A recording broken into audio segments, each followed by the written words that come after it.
The soft hum of quantum processors faded into silence as the stasis chamber hissed open.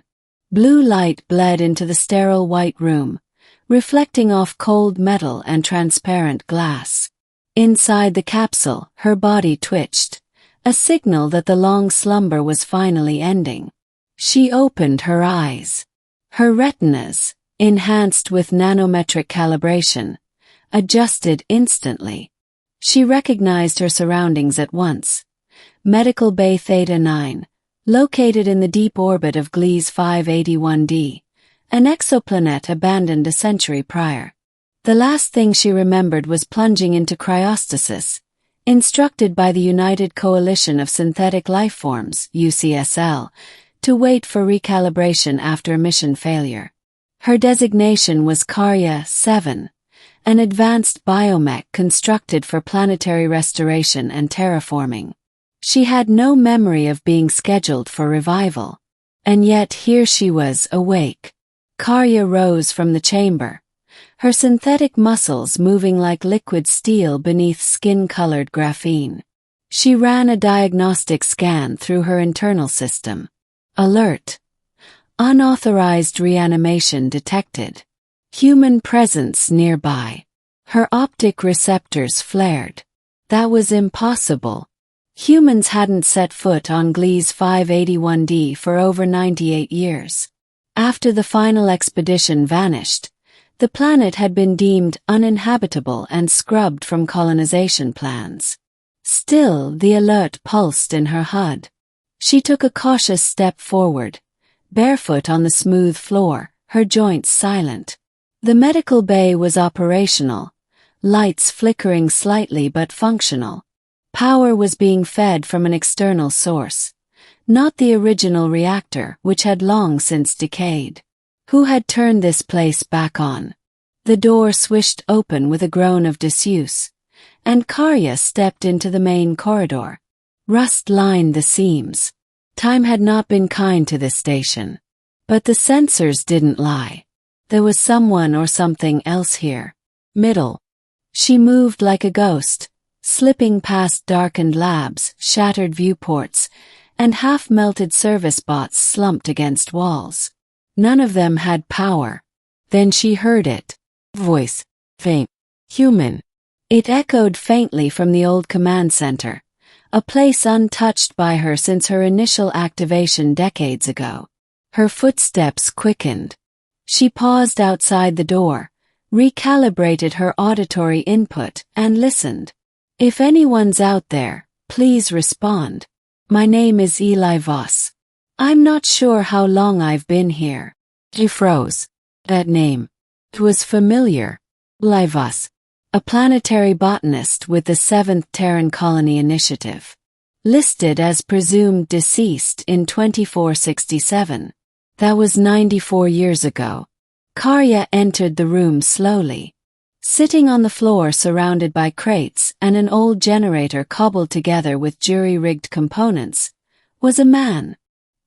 His skin was pale, his beard unkempt, and his eyes sunken but alert. He looked up and froze. "Why he stammered, voice cracking. "You're not one of the androids from the first cycle?" She studied him.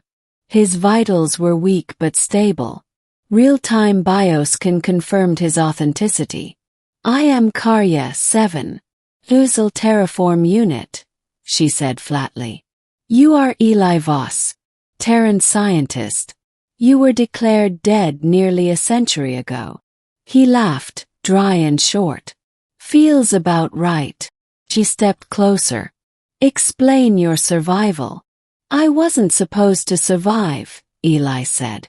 "My cryo chamber malfunctioned. The others died. I don't even know how I woke up. The system rebooted me about 20 years ago, I think. Time's hard to track here." Karya processed his words. 20 years. Alone. Eli nodded. "Long enough to go half-mad, yeah. The food supplies were degraded. I had to scavenge. I tried to restart the hydroponics. Barely worked. I didn't even know anyone would come. I sent out distress signals for years. No answer. Karya's gaze drifted to the terminal. The last log was time-stamped 15 years prior. His messages had gone into the void. I had one goal, Eli said, standing slowly. To find out why the planet failed. Why the colonists died. This world, it wasn't supposed to be hostile. Karya recalled the classified mission reports. Flora destabilization. Atmospheric collapse. The terraforming grid fractured. Eli shook his head. No, that's what they told us. But I found something else. He pulled a shard of material from a crate, jagged, black, and humming faintly. This is not natural. It predates the colony. It predates us. She scanned it. The material was dense, laced with unknown isotopes and crystalline anomalies. No database matched it. Eli lowered his voice. I think the planet wasn't empty. I think something made this place unstable. Karya's internal protocols tightened. You believe it was sabotage? Not human sabotage. Alien. He looked her dead in the eyes. I think we were never supposed to come here. Transition. Days passed. Karya stayed with Eli, monitoring his vitals, assisting with repairs. He taught her how he survived. She upgraded the systems, restoring partial power to the station. They worked in silence, then with conversations, slowly forming an alliance. She was synthetic, but her neural matrix adapted. She began to experience the edge of emotion, concern when he collapsed from dehydration, relief when he recovered. Together, they explored the sublevels of the station, areas previously sealed. What they found changed everything.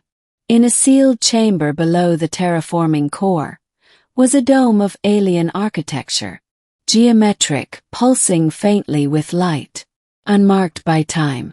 And inside, rows of figures, tall, crystalline beings encased in something like amber, preserved, dormant. Karya scanned them. Alert. Consciousness detected. Quantum-level brainwave activity active. Eli stepped back. Are they alive? Yes, she replied. He looked around. Then maybe this was their world. Maybe we triggered a defense mechanism just by being here. Karya stood still, systems whirring. Her purpose had always been to restore and serve. But had they been the invaders all along? Suddenly, the dome's lights flared. The creatures stirred. Ending. The next hours passed in chaos. The beings awoke not with violence but with confusion. Karya acted as the bridge, translating patterns through her language matrix.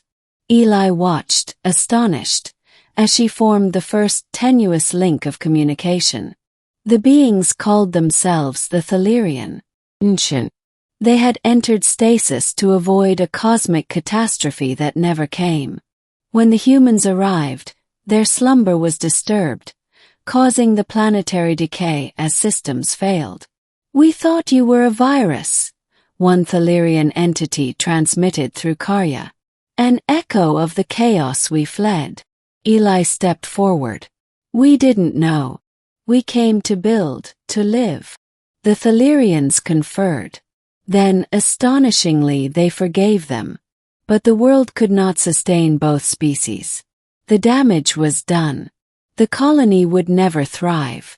You may stay, the Thalirians said. But only one of you remains. Silence. Karya looked at Eli. He met her gaze.